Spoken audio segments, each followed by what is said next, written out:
Tiananmen স্কোয়ারে আন্দোলন শুরু হয় ছাত্রদের গণতান্ত্রিক অধিকার এবং রাজনৈতিক সংস্কারের দাবিতে।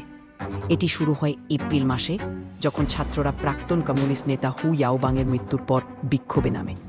মে মাসে এই আন্দোলন তীব্রতর হয়, লাখ লাখ মানুষের সাথে যোগ দেয়।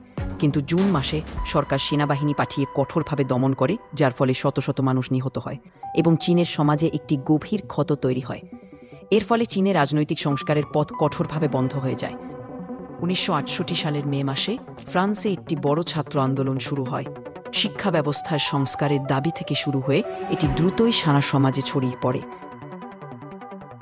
যুক্তরাষ্ট্রের সিভিল রাইটস মুভমেন্ট 1960-এর দশকে শিক্ষার্থীরা বর্ণবাদ বিরোধী আন্দোলনে নেতৃত্ব দেন। তারা সমতার জন্য সংগ্রাম করে, সমাজে ন্যায় প্রতিষ্ঠা করে। বাংলাদেশে 2024 সালের আন্দোলন শুরু হয় ছাত্রদের কোটা সংস্কারের দাবিতে।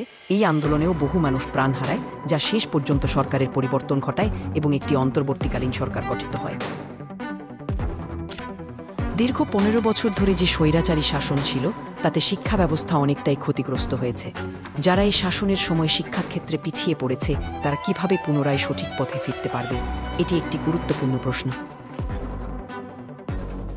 জনগণের ওপর কোনো ক্ষমতা নেই, বরং জনগণই সমস্ত ক্ষমতার উৎস।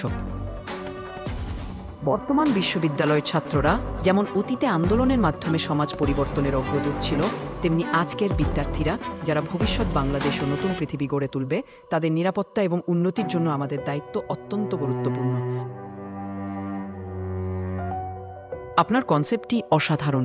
ছাত্র আন্দোলনের মাধ্যমে ন্যায় ও অধিকার প্রতিষ্ঠার গল্প তুলে ধরার ভাবনাটি খুবই শক্তিশালী এবং তাৎপর্যপূর্ণ। জনগণ, ছাত্র, মানুষ সবাই মিলে এই পৃথিবী আরও মঙ্গলময় হয়ে উঠুক, এই ভাবনাতেই আজকের মতো বিদায় নিচ্ছি।